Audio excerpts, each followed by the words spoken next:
നമസ്കാരം, ഉച്ചവാർത്തയിലേക്ക് സ്വാഗതം. ഇന്നത്തെ സമഗ്ര വാർത്തകൾ നോക്കാം. ആദ്യം പ്രധാന വാർത്തകളിലേക്ക്. CPM-നെതിരെ രൂക്ഷ വിമർശനവുമായി വി കുഞ്ഞികൃഷ്ണന്റെ പുസ്തകം നേതൃത്വത്തെ അണികൾ തിരുത്തണമെന്ന പുസ്തകം അടുത്ത മാസം 4-ന് പ്രകാശനം ചെയ്യും. CPM തെരഞ്ഞെടുപ്പ് പാർട്ടിയായെന്ന വിമർശനം, രക്തസാക്ഷി ഫണ്ട് ഉൾപ്പെടെ സാമ്പത്തിക ക്രമക്കേടുകൾ വിശദാംശങ്ങളും പുസ്തകത്തിൽ ഉണ്ടെന്ന് സൂചന. പോലീസ് സംരക്ഷണം ആവശ്യപ്പെട്ട വി കുഞ്ഞികൃഷ്ണൻ ഹൈക്കോടതിയിൽ ഹർജി നൽകി.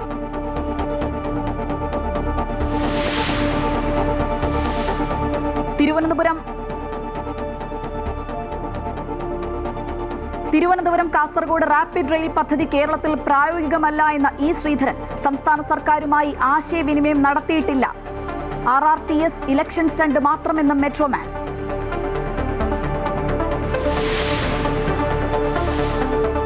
സംസ്ഥാനത്ത് SIR-ൽ അപേക്ഷ സമർപ്പിക്കേണ്ട അവസാന തീയതി ഇന്ന്. ഹിയറിംഗും പരിശോധനയും അടുത്ത മാസം 14 വരെ. പേര് ചേർക്കാൻ ഇതുവരെ അപേക്ഷ നൽകിയത് 11 ലക്ഷം പേർ.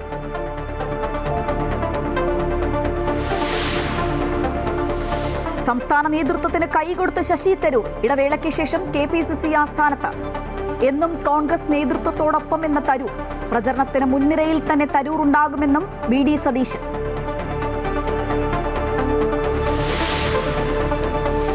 യുദ്ധഭീതിയിൽ മധ്യേഷ്യ. ഇറാനെതിരെ വെല്ലുവിളി തുടർന്ന് അമേരിക്ക. സമവായത്തിന് അനുവദിച്ച സമയം അവസാനിക്കാറായെന്ന് മുന്നറിയിപ്പ്. ഇറാൻ റവല്യൂഷണറി ഗാർഡിനെ ഭീകര സംഘടനകളുടെ പട്ടികയിൽ ഉൾപ്പെടുത്തി യൂറോപ്യൻ യൂണിയൻ.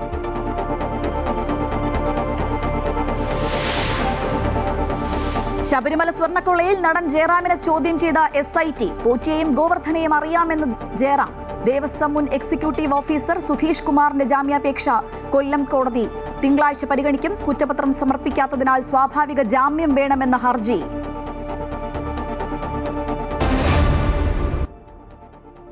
CPM-നെതിരെ രൂക്ഷ വിമർശനം ഉന്നയിച്ച പാർട്ടിയിൽ നിന്ന് പുറത്താക്കപ്പെട്ട വി കുഞ്ഞികൃഷ്ണന്റെ പുസ്തകം മുതലാളിത്തത്തിന്റെ പ്രയോക്താക്കളായി പയ്യന്നൂരിലെ നേതാക്കൾ മാറിയെന്നും സാമ്പത്തിക തട്ടിപ്പുകാരെ പാർട്ടി സംരക്ഷിക്കുകയാണെന്നും വിമർശനം. നേതൃത്വത്തെ അണികൾ തിരുത്തണം എന്ന പുസ്തകം അടുത്ത ബുധനാഴ്ച പ്രകാശനം ചെയ്യും. പയ്യന്നൂർ MLA TA മധുസൂദനെതിരെ സാമ്പത്തിക ക്രമക്കേടുകൾ ഉൾപ്പെടെ നിരവധി ആരോപണങ്ങളാണ് പുസ്തകത്തിൽ ഉന്നയിച്ചിട്ടുള്ളത്. ചങ്ങാതിത്വ മുതലാളിത്തത്തിന്റെയും സാമ്പത്തിക ക്രമക്കേടുകളുടെയും വക്താക്കളായി പയ്യന്നൂരിലെ പാർട്ടി നേതൃത്വം മാറിയെന്ന് വി കുഞ്ഞികൃഷ്ണൻ ആരോപിക്കുന്നു. രക്തസാക്ഷി ഫണ്ട് തട്ടിപ്പ്, സാമ്പത്തിക ക്രമക്കേട് എന്നിവയുടെ കണക്കുകൾ ഉൾപ്പെടെ പുസ്തകത്തിലുണ്ട്. TA മധുസൂദനൻ ബൂർഷ്വാ സ്വഭാവമുള്ള നേതാവാണെന്നും പയ്യന്നൂരിലെ വിഭാഗീയതയുടെ അടിസ്ഥാന കാരണം മനസ്സിലാക്കുന്നതിൽ ജില്ലാ സംസ്ഥാന നേതൃത്വങ്ങൾക്ക് വീഴ്ച സംഭവിച്ചുവെന്നും കുഞ്ഞികൃഷ്ണൻ ആരോപിക്കുന്നു. ഉത്തരവാദിത്ത പാർട്ടി പ്രവർത്തകനായതുകൊണ്ടാണ് തെറ്റ് ചൂണ്ടിക്കാട്ടിയതെന്നും നേതാക്കളുടെ തെറ്റുകൾ ചൂണ്ടിക്കാട്ടിയപ്പോൾ ദുരനുഭവം നേരിട്ടെന്നും കുഞ്ഞികൃഷ്ണൻ സാക്ഷ്യപ്പെടുത്തുന്നു. പാർട്ടിക്കുള്ളിലെ തിരുത്തൽവാദി VS അച്യുതാനന്ദനെ സ്മരിച്ചാണ് പുസ്തകം അവസാനിപ്പിക്കുന്നത്. ഫെബ്രുവരി 4-ന് പയ്യന്നൂരിൽ നേതൃത്വത്തെ അണികൾ തിരുത്തണമെന്ന പുസ്തകം പ്രകാശനം ചെയ്യും. Amrita news, Kannur. Thiruvananthapuram Kasaragod rapid rail കേരളത്തിൽ പ്രായോഗികമല്ല എന്ന ഇ ശ്രീധരൻ. സംസ്ഥാന സർക്കാരുമായി ആശയവിനിമയം നടത്തിയിട്ടില്ല. RRTS ഇലക്ഷൻ സ്റ്റണ്ട് മാത്രമാണെന്നും മെട്രോമാൻ പറഞ്ഞു. അതൊരു സർപ്രൈസ് ആയിരുന്നു എനിക്കും. ഞാൻ രാവിലെ എണിച്ചപ്പോഴാണ് അറിയണം പേപ്പർ കണ്ടപ്പോൾ. അത് എന്ത് വലിയൊരു തെറ്റിദ്ധാരണ സർക്കാരിൻ്റെ വശത്തുണ്ടെന്ന് എൻ്റെ പക്ഷം. കാരണം അവർ പിന്നെ RRTS ചെയ്യുന്നതാണ് പറയണം. ഈ RRTS ഡൽഹിയിലുള്ള RRTS അത് കൺസീവ് ചെയ്തും അത് കൊണ്ടുപോകുന്നതൊക്കെ ഞാനാണ് 2010 തുടങ്ങിയ പണിയത്. അതിന് പ്രധാന ഉദ്ദേശം എന്ന് വെച്ചാൽ ഒരു സബർബൻ സർവീസ് മാതിരിയാണ്. അത് എങ്ങനെ ഒരു ഹൈ സ്പീഡ് കണ്ടിന്യൂസ് റെയിൽവേ ആയിട്ട് ചെയ്യാൻ പറ്റുമെന്ന് എനിക്കറിയില്ല. Technically it's not possible. SIR പട്ടികയിൽ പേര് ചേർക്കുന്നതിനും ഒഴിവാക്കുന്നതിനുമുള്ള അപേക്ഷകൾ സമർപ്പിക്കാനുള്ള സമയപരിധി ഇന്ന് അവസാനിക്കും. സുപ്രീം കോടതിയുടെ ഇടപെടലിനെ തുടർന്നാണ് അപേക്ഷാ സമയം ഇന്ന് വരെ നീട്ടി നൽകിയത്. ഈ മാസം 22-ന് കാലാവധി അവസാനിക്കേണ്ടിയിരുന്നുവെങ്കിലും കോടതി നിർദ്ദേശപ്രകാരം അത് നീട്ടുകയായിരുന്നു. 11 ലക്ഷത്തിലധികം പേരാണ് പേര് ചേർക്കാൻ ഇതുവരെ അപേക്ഷ നൽകിയത്. ഹിയറിംഗും പരിശോധനയും ഫെബ്രുവരി 14 വരെ തുടരും. 2002-ലെ വോട്ടർ പട്ടികയിൽ പേരില്ലാത്തവരും പട്ടികയിലെ പേരിൽ അക്ഷരത്തെറ്റ് ഉൾപ്പെടെ സാങ്കേതിക പ്രശ്നങ്ങൾ ഉള്ളവരുമാണ് രേഖകൾ ഹാജരാക്കേണ്ടത്. 37 ലക്ഷത്തോളം ആളുകൾ രേഖകൾ ഹാജരാക്കണം. ഫെബ്രുവരി 21-ന് അന്തിമ പട്ടിക പ്രസിദ്ധീകരിക്കാനുള്ള നീക്കത്തിലാണ് തിരഞ്ഞെടുപ്പ് കമ്മീഷൻ. സമഗ്ര വോട്ടർ പട്ടിക പരിഷ്കരണത്തിന്റെ ഭാഗമായി തിരഞ്ഞെടുപ്പ് കമ്മീഷൻ നേരത്തെ കരട് വോട്ടർ പട്ടിക പ്രസിദ്ധീകരിച്ചിരുന്നു. 2.52 കോടി വോട്ടർമാരാണ് SIR കരട് വോട്ടർ പട്ടികയിൽ ഉൾപ്പെട്ടിരുന്നത്. പട്ടിക പ്രസിദ്ധീകരിച്ച് ഒരു മാസ കാലയളവിൽ പേര് ചേർക്കുന്നതിനായി 9,27,484 പ്രവാസി വോട്ടർമാരുടെ പേര് ചേർക്കുന്നതിനായി 1,42,287 അപേക്ഷകൾ ലഭിച്ചു. പേര് പട്ടികയിൽ നിന്നും ഒഴിവാക്കുന്നതിന് 16,007 അപേക്ഷകളാണ് കമ്മീഷന് മുന്നിലെത്തിയത്. സുപ്രീം കോടതി നിർദ്ദേശപ്രകാരമാണ് 22-ന് അവസാനിക്കേണ്ടിയിരുന്ന പരാതികളും ആക്ഷേപങ്ങളും സമർപ്പിക്കുന്നതിനുള്ള കാലാവധി ഒരാഴ്ച കൂടി കമ്മീഷൻ നീട്ടി നൽകിയത്. അമൃത ന്യൂസ്, തിരുവനന്തപുരം. ശബരിമല സ്വർണ്ണക്കൊള്ളയിൽ നിർണായക നീക്കവുമായി SIT. നടൻ ജയറാമിന്റെ മൊഴി രേഖപ്പെടുത്തി. ഉണ്ണികൃഷ്ണൻ പോറ്റിയെ അറിയാമെന്ന നടൻ മൊഴി നൽകി. കേസിൽ ജയറാമിനെ സാക്ഷിയാക്കി അന്വേഷണവുമായി മുന്നോട്ടു പോകാനാണ് SITയുടെ തീരുമാനം. ശബരിമല സ്വർണ്ണക്കൊള്ളയിൽ നടൻ ജയറാമിന്റെ മൊഴി രേഖപ്പെടുത്തി പ്രത്യേക അന്വേഷണ സംഘം ചെന്നൈയിലെ വീട്ടിലെത്തിയാണ് മൊഴി രേഖപ്പെടുത്തിയത്. ഉണ്ണികൃഷ്ണൻ പോറ്റിയെ അറിയാമെന്ന് ജയറാം മൊഴി നൽകി. ശബരിമലയിൽ വച്ചാണ് പോറ്റിയെ പരിചയപ്പെട്ടത്. പോറ്റി നിരവധി തവണ പൂജകൾക്കായി വീട്ടിലെത്തിയിട്ടുണ്ട്. ദ്വാരപാലക ശില്പപാളികളും ശ്രീകോവിൽ വാതിലും വീട്ടിൽ കൊണ്ടുവന്നുവെന്നും പ്രത്യേക അന്വേഷണ സംഘത്തിന് ജയറാം മൊഴി നൽകി. പോറ്റിയെ വിശ്വാസമായിരുന്നു. കട്ടിളപ്പാളി സ്മാർട്ട് ക്രിയേഷൻസിൽ പൂജിച്ചിരുന്നു. പൂജയിൽ പോറ്റി വിളിച്ചപ്പോൾ പങ്കെടുത്തു. വാതിൽപ്പാളികൾ കോട്ടയം ഇളമ്പള്ളി ക്ഷേത്രത്തിലെ ഘോഷയാത്ര നടത്തിയപ്പോഴും പങ്കെടുത്തു. എന്നാൽ ഇതിനു പിന്നിലുള്ള സാമ്പത്തിക ഇടപാടോ തട്ടിപ്പോ അറിയില്ലെന്നും ജയറാം വ്യക്തമാക്കി. ബെല്ലാരിയിലെ സ്വർണ്ണ വ്യാപാരിയായ ഗോവർദ്ധനെയും പരിചയമുണ്ടെന്ന് ജയറാം മൊഴി നൽകിയിട്ടുണ്ട്. ശബരിമല സ്വർണ്ണക്കൊള്ളക്കേസിൽ ജയറാം സാക്ഷിയാകും. അമൃത ന്യൂസ്, തിരുവനന്തപുരം. ശബരിമലയിലെ കട്ടളപ്പാളി, ദ്വാരപാലക ശില്പങ്ങൾ തുടങ്ങിയവയിലെ സ്വർണത്തിന്റെ അളവ് തിട്ടപ്പെടുത്താൻ വീണ്ടും പരിശോധന വേണമെന്ന് SIT. കട്ടളപ്പാളികളിലെ സ്വർണം കട്ടെങ്കിലും പാളികൾ ആകെ മാറ്റിയിട്ടില്ല എന്നാണ് ശാസ്ത്രീയ പരിശോധനയ്ക്ക് ശേഷം VSSC ശാസ്ത്രജ്ഞർ സ്ഥിരീകരിച്ചിട്ടുള്ളത്. എന്നാൽ കട്ടളപ്പാളിയിലെയും ദ്വാരപാലക ശില്പങ്ങളിലെയും സ്വർണത്തിന്റെ അളവിൽ കുറവുണ്ടായതായി പരിശോധനയിൽ കണ്ടെത്തിയിരുന്നു. ഈ സാഹചര്യത്തിൽ സ്വർണത്തിന്റെ അളവ് തിട്ടപ്പെടുത്താനാണ് വീണ്ടും സാമ്പിളുകൾ ശേഖരിക്കാൻ SIT തീരുമാനിച്ചത്. ഇതിനായി ഹൈക്കോടതിയിൽ നിന്ന് വീണ്ടും അനുമതി തേടും. ശബരിമല സന്നിധാനത്തെ ദ്വാരപാലക പാളിയിൽ 394.6 ഗ്രാം സ്വർണവും കട്ടിളപ്പാളികളിൽ 409 ഗ്രാം സ്വർണവും പൂശിയെന്നാണ് പോറ്റിയുടെ മൊഴി.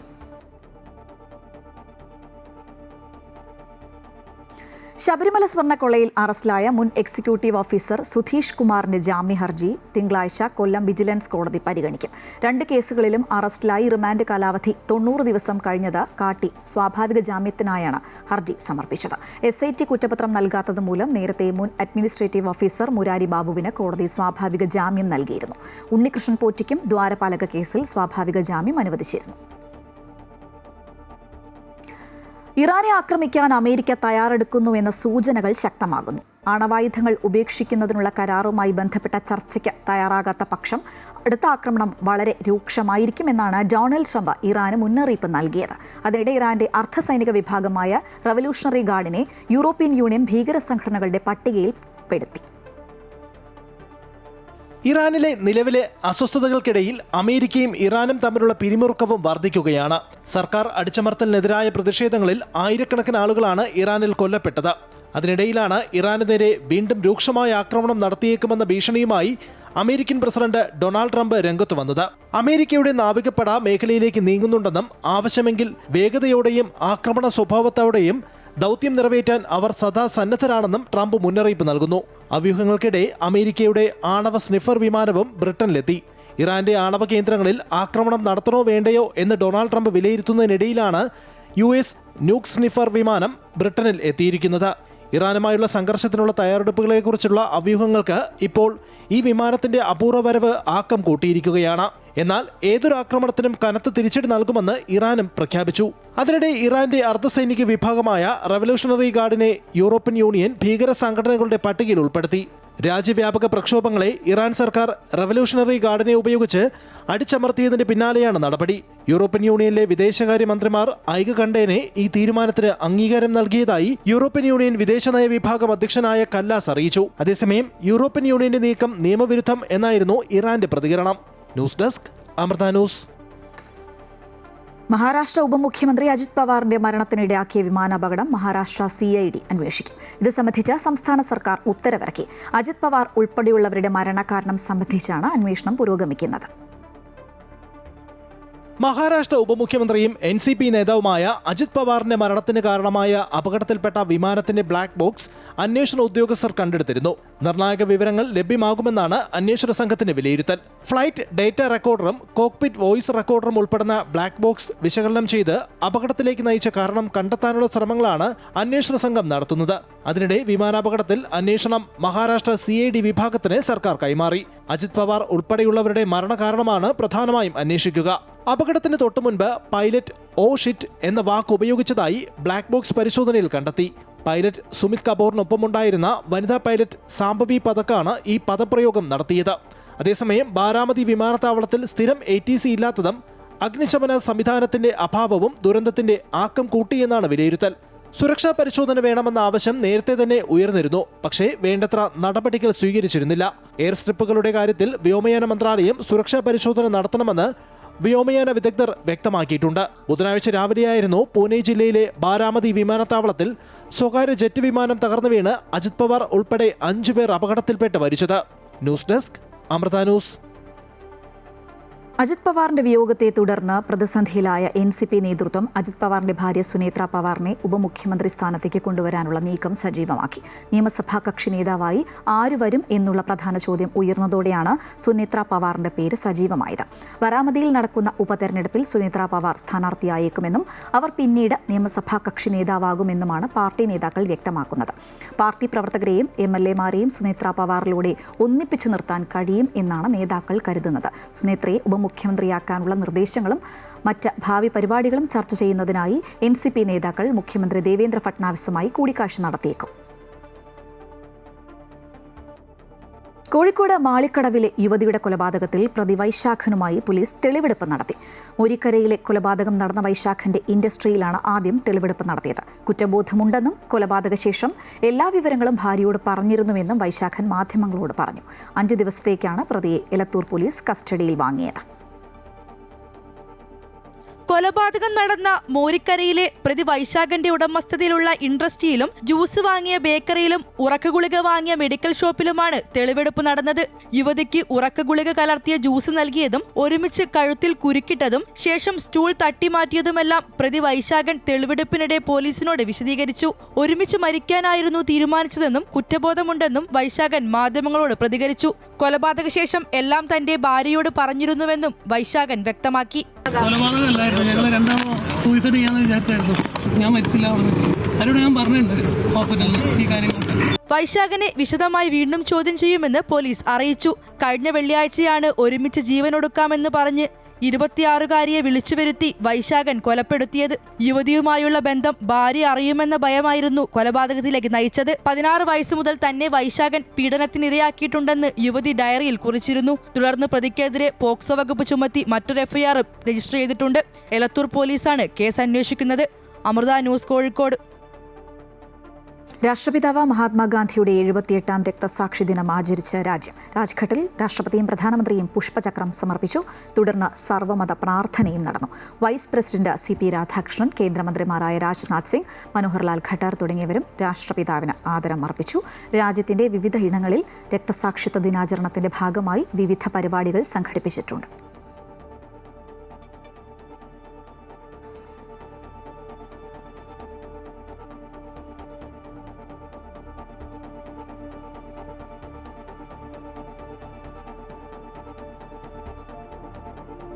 വെള്ളാപ്പള്ളി നടേശന് സ്വീകരണം നൽകുകയാണ്. ദൃശ്യങ്ങൾ കാണാം. വേണ്ടത്ര പ്രതിനിധികളുണ്ടോ? എന്തേ തൊഴിലുറപ്പിൽ പോയി? നമ്മളോടൊപ്പം മറ്റു സമുദായങ്ങളുണ്ടോ? അവർ നമ്മളെക്കാൾ സമ്പന്നരായവർ വാഴുന്നു. നമ്മൾ ടാപ്പിംഗ് തൊഴിലാളി അല്ലെങ്കിൽ തൊഴിലുറപ്പുകാരായി മാറുന്നു. ഈ കാരണം നമ്മുടെ കൂട്ടായ്മയില്ലായ്മയാണ്. അപ്പൊ പ്രിയമുള്ളവരെ, ഞാൻ കൂടുതലൊന്നും പറയുന്നില്ല. എനിക്ക് പോകാൻ ധൃതിയാണെന്ന് അദ്ദേഹം പറഞ്ഞു. എനിക്ക് ധൃതിയില്ലെങ്കിലും ഞാനിവിടെ ഇരിക്കും. നിങ്ങൾ ഇവിടെ 3 മണിക്കൊരു ചടങ്ങുണ്ട്. അതാണ് പുള്ളി ചേച്ചി പറഞ്ഞത്. അപ്പൊ എന്റെ പേര് പറഞ്ഞതേ ഉള്ളൂ. നിങ്ങൾ ഇങ്ങനെ ഒത്തുകൂടി ഇങ്ങനെ ഊഷ്മളമായൊരു സ്വീകരണത്തിന് ഒരു അവിചാരിതമാണ്. വെള്ളാപ്പള്ളി നടേശന് കോട്ടയം നാഗമ്പടം മഹാദേവ ക്ഷേത്രത്തിൽ സ്വീകരണം നൽകുകയായിരുന്നു. അദ്ദേഹം സംസാരിച്ചതിന്റെ തത്സമയ ദൃശ്യങ്ങളാണ് കണ്ടത്. വാർത്തകൾ തുടരും ഇടവേളയ്ക്ക് ശേഷം.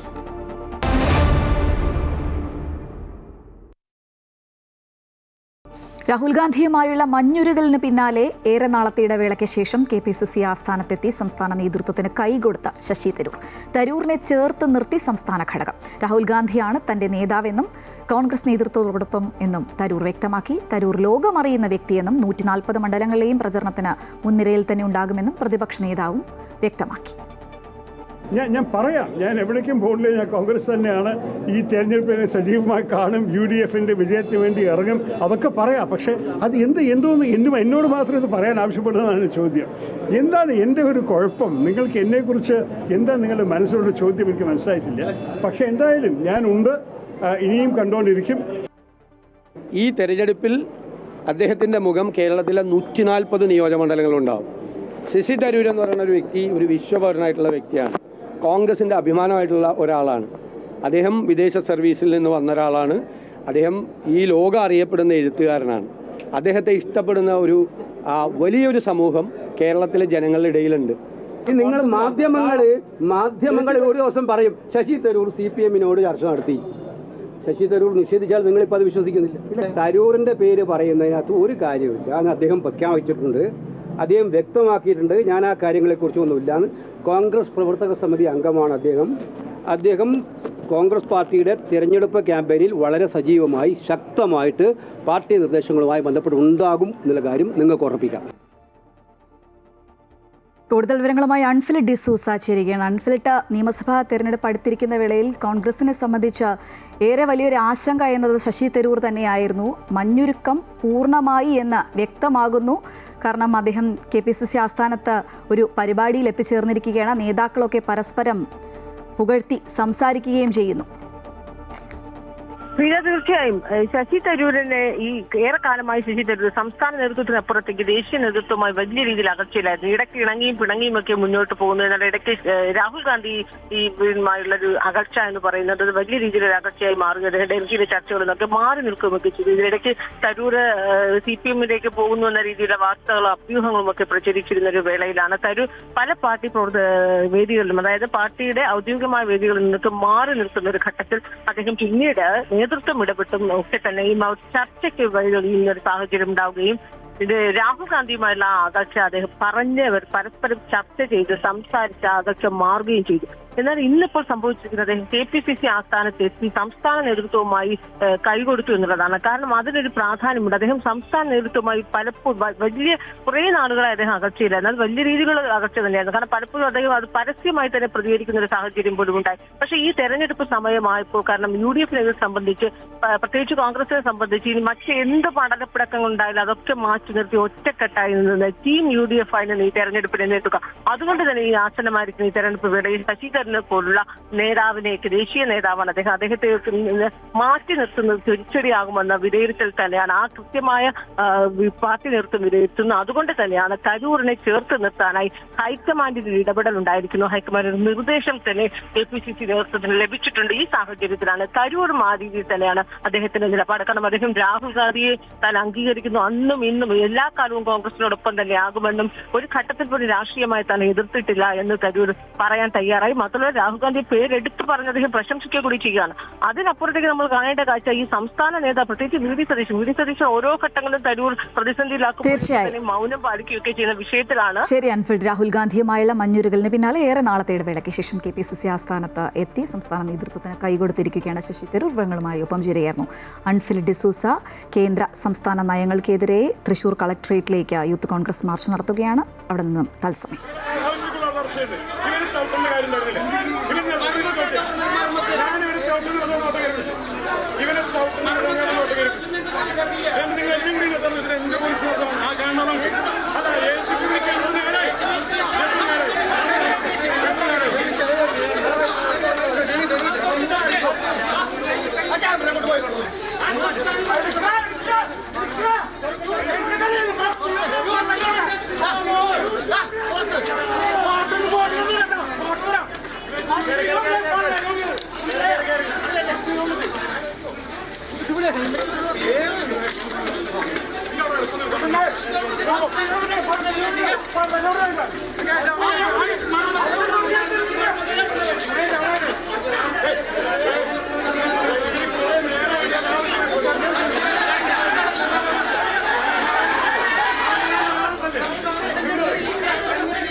തൃശൂർ കളക്ടറേറ്റിൽ നടന്ന യൂത്ത് കോൺഗ്രസ് മാർച്ച് അക്രമാസക്തമാണ്.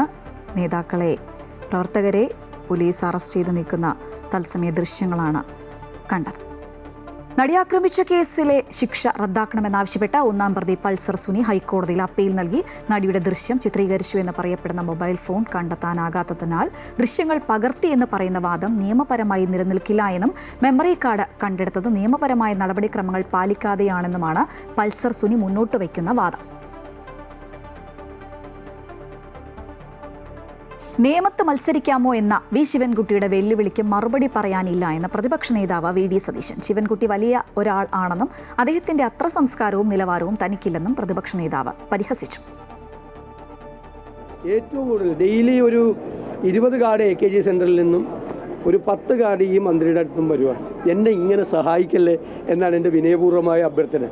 നെഗറ്റീവാണെങ്കിലും നോക്കുമ്പോൾ ഞാൻ എന്നെ മാത്രമേ കാണുള്ളൂ. എന്തെല്ലാം കാര്യങ്ങളാണ് പറയുന്നത്. ഒരുപാട് കാര്യങ്ങൾ ഇങ്ങനെ ദുഷ്പ്രചരണം നടത്തിയാണ്. അതിനിങ്ങനെ എന്നെ തൊട്ടിയിട്ട് പിടിക്കാൻ നോക്കിയതാണ് ഇപ്പോൾ ഇതിലൊന്നും ഞാൻ വീഴില്ല. അതിനൊന്നും അദ്ദേഹമായിട്ടൊന്നും മത്സരിക്കാൻ ഞാനില്ല. CPIക്ക് വേണ്ടി UDF വാതിൽ തുറന്നിട്ടിരിക്കുന്നത് അവർക്ക് വേറെ പണിയില്ലാത്തത് കൊണ്ടെന്ന് CPI സംസ്ഥാന സെക്രട്ടറി ബിനോയ് വിശ്വം. LDFന് 3ാം ഭരണമുണ്ടാകും. LDFനുള്ളിൽ എല്ലാ വിഷയങ്ങളിലും ഐക്യം മാത്രമാണുള്ളത്. കുഞ്ഞികൃഷ്ണന്റെ പുസ്തകം താൻ വായിച്ചിട്ടില്ല എന്നും അതേക്കുറിച്ച് തനിക്ക് അറിയില്ല എന്ന് ബിനോയ് വിശ്വം കൂട്ടിച്ചേർത്തു. എനിക്കറിയില്ല. CPM കേരളത്തിലെയും ഇന്ത്യയിലെയും ഏറ്റവും പ്രധാനപ്പെട്ട ഇടതുപക്ഷ പാർട്ടികൾ ഒന്നാണ്. CPI പോലെ തന്നെ CPIയും CPM ഇടതുപക്ഷത്തിൻ്റെ പ്രധാനപ്പെട്ട കണ്ണികളും ഘടകങ്ങളും. അതുകൊണ്ട് ആ CPM ബന്ധം ഇന്നത്തെ ഇന്ത്യയിലും ഇന്നത്തെ കേരളത്തിലും ഏറ്റവും പ്രധാനപ്പെട്ട ഒന്നാണെന്നും അത് CPIയും CPMും കണ്ണിലെ കൃഷ്ണമണിയെ പോലെ കാത്തുരക്ഷിക്കുമെന്നും ഉറപ്പിച്ചു പറയാൻ ആഗ്രഹിക്കുന്നു. മറുപടി ഉണ്ടല്ലോ അതിനകത്ത്. CPIയും CPMുമാണ് ഇന്ത്യയിലെ ഇടതുപക്ഷത്തിൻ്റെ ഏറ്റവും പ്രധാനപ്പെട്ട ഘടകങ്ങൾ. ഇന്ത്യയിലെ ഒറ്റാണത്. കട്ടപ്പന തേനി തുരങ്കപാതയുടെ സാധ്യതാ പഠനത്തിനായി ബജറ്റിൽ തുക അനുവദിച്ചതിനെ ഏറെ പ്രതീക്ഷയോടെയാണ് ഇടുക്കിയിലെ മലയോര ജനത കാണുന്നത്. തുരങ്കപാത യാഥാർത്ഥ്യമായാൽ സുഗന്ധവ്യഞ്ജനങ്ങൾ ഉൾപ്പെടെയുള്ള ചരക്ക് ഗതാഗത രംഗത്ത് ഹൈറേഞ്ചിന് കുതിച്ചുചാട്ടമുണ്ടാക്കാൻ കഴിയും. ഇതോടൊപ്പം കട്ടപ്പനയെ ടൂറിസം ഹബ്ബാക്കി മാറ്റാൻ 20 കോടി രൂപയും ബജറ്റിൽ അനുവദിച്ചിട്ടുണ്ട്. തമിഴ്നാട്ടിൽ നിന്നും എത്തുന്ന വിനോദസഞ്ചാരികൾക്കും ശബരിമല തീർത്ഥാടകർ ഉൾപ്പെടെയുള്ളവർക്കും ഏറെ പ്രയോജനം ചെയ്യുന്നതാണ് കട്ടപ്പന തേനി തുരങ്കപാത. മൂന്നാർ, തേക്കടി, വാഗമൺ, ഇടുക്കി തുടങ്ങിയ ടൂറിസം കേന്ദ്രങ്ങളുടെ വളർച്ചയ്ക്കും ഇത് വലിയ കുതിപ്പേകും. കട്ടപ്പന പാറക്കടവ് മുതൽ കമ്പം 1ാം വളവ് വരെ ഭൂഗർഭപാത നിർമ്മിച്ചാൽ 12 കിലോമീറ്റർ ദൂരമാണുള്ളത്. സമുദ്രനിരപ്പിൽ നിന്നും 490 മീറ്റർ ഉയരത്തിലാണ് കമ്പം ടൗൺ. കട്ടപ്പന 870 മീറ്റർ ഉയരത്തിലും. കമ്പവും കട്ടപ്പനയും തമ്മിലുള്ള ഉയരവ്യത്യാസം 270 മീറ്ററാണ്. 100 മീറ്റർ പാത നിർമ്മിക്കുമ്പോൾ 5 മീറ്റർ വരെ ചെരിവുണ്ടാകാമെന്നതാണ് നിർമ്മാണത്തിന്റെ അന്തർദേശീയ മാനദണ്ഡം. കമ്പം തുരങ്കപാത നിർമ്മിച്ചാൽ 2.25 മീറ്റർ ചെരിവ് മാത്രമേ ഉണ്ടാകൂ. ഇപ്പോൾ കമ്പത്തെത്താൻ 40 കിലോമീറ്റർ ദൂരമാണ് കട്ടപ്പനയിൽ നിന്നുള്ളത്. തുരങ്കപാത നിർമ്മിക്കാനായാൽ ഹൈറേഞ്ചിന്റെ വികസന സാധ്യതകൾ വൻതോതിൽ ഉയരും. ഇങ്ങനൊരു തുരങ്കപാത വന്നാലുള്ള ഏറ്റവും വലിയ ഗുണം എന്താണെന്ന് ചോദിച്ചാൽ, ഇപ്പോൾ നിർദ്ദിഷ്ട ലോവർ ക്യാമ്പ് റെയിൽവേ സ്റ്റേഷൻ പ്രൊജക്റ്റിലേക്ക് അത് യാഥാർത്ഥ്യമായാൽ ആ കട്ടപ്പനയിൽ നിന്നും വെറും 10 മിനിറ്റ് കൊണ്ട് റെയിൽവേ സ്റ്റേഷനിൽ എത്താവുന്ന സാഹചര്യം രൂപപ്പെടും. നവ ഇടുക്കി പുതുവഴികൾ എന്ന സെമിനാറിൽ കട്ടപ്പന കമ്പം തുരങ്കപാതയുടെ സാധ്യതാ പഠനം നടത്തുന്നതിന് തീരുമാനിച്ചിരുന്നു. മുൻ മന്ത്രി തോമസ് ഐസക്കിന്റെ നേതൃത്വത്തിൽ നടന്ന സെമിനാറിലാണ് നൂതന ആശയമുണ്ടായത്. ഇതോടൊപ്പം ഇടുക്കി ഗ്രീൻ ടൂറിസം കമ്പനിയുടെ നേതൃത്വത്തിൽ സാധ്യതാ പഠനവും നടത്തി. ഇതിനുശേഷമാണ് സംസ്ഥാന ബജറ്റിൽ തുരങ്കപാതയുടെ സാധ്യതാ പഠനത്തിനായി 10 കോടി രൂപ അനുവദിച്ചിരിക്കുന്നത്. അമൃത ന്യൂസ്, ഇടുക്കി. സ്വർണ്ണവില കുറഞ്ഞു. 1 ഗ്രാമിന് 655 രൂപ കുറഞ്ഞ് 17,640 രൂപയായി. 1 പവന് 5,240 രൂപ കുറഞ്ഞ് 1,25,120 രൂപയാണ് ഇന്നത്തെ വില. രാജ്യാന്തര വിപണിയിൽ സ്പോട്ട് ഗോൾഡ് വിലയിൽ 5.7% ഇടിവ് നേരിട്ടു. ഇതോടെ ട്രോയ് ഔൺസിന് $5,400 നിലവാരത്തിലെത്തുകയും ചെയ്തു. ആഗോളതലത്തിൽ അനിശ്ചിതത്വം തുടരുന്നതിനാൽ വരും ദിവസങ്ങളിലും വിപണിയിൽ കനത്ത ചാഞ്ചാട്ടം പ്രകടമായേക്കാം.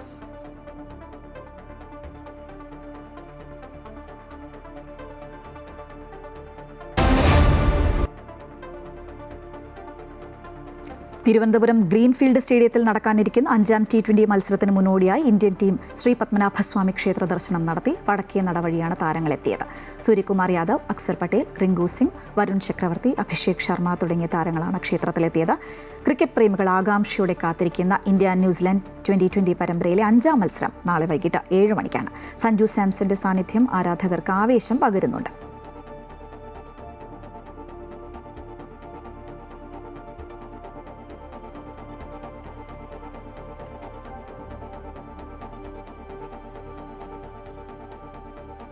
ഇന്ത്യ-ന്യൂസിലാൻഡ് T20 ആവേശത്തിൽ തലസ്ഥാന നഗരി. ആവേശ പോരാട്ടത്തിനായി ടീമുകൾ ഇന്നലെ തലസ്ഥാനത്തെത്തി. ഇന്ത്യൻ ടീമിനായി കോവളത്തെ ലീല റാവിസ് ഹോട്ടലിലും ന്യൂസിലാൻഡ് ടീമിനായി ഹയാത്ത് റീജൻസിയിലുമാണ് താമസ സൗകര്യങ്ങൾ ഒരുക്കിയിട്ടുള്ളത്. നാളെ വൈകിട്ട് 7 മണി മുതൽ കാര്യവട്ടം ഗ്രീൻഫീൽഡ് സ്റ്റേഡിയത്തിലാണ് മത്സരം. മലയാളി താരം സഞ്ജു സാംസന്റെ സാന്നിധ്യം ആരാധകർക്ക് ആവേശം പകരുന്നുണ്ട്. കഴിഞ്ഞ 4 മത്സരങ്ങളിലും നിറമങ്ങിയെങ്കിലും അവസാന മത്സരത്തിൽ സഞ്ജു ഇടം നേടുമെന്ന പ്രതീക്ഷയിൽ തന്നെയാണ് ആരാധകർ. മത്സരത്തോടനുബന്ധിച്ച് വിമാനത്താവളം, ഹോട്ടലുകൾ, ഗ്രീൻഫീൽഡ് സ്റ്റേഡിയം എന്നിവിടങ്ങളിൽ പോലീസ് സുരക്ഷ ശക്തമാക്കിയിട്ടുണ്ട്. മണിക്കൂറുകൾക്കുള്ളിൽ ടിക്കറ്റ് മുഴുവനായും വിറ്റുപോയ മത്സരം എന്നതും ഇത്തവണത്തെ T20ക്ക് പ്രത്യേകതയുണ്ട്. ഉച്ചവാർത്ത പൂർണ്ണമാകുന്നു. കൂടുതൽ വാർത്തകൾക്കായി അമൃത ന്യൂസ് യൂട്യൂബ് ചാനൽ കാണുക. നമസ്കാരം.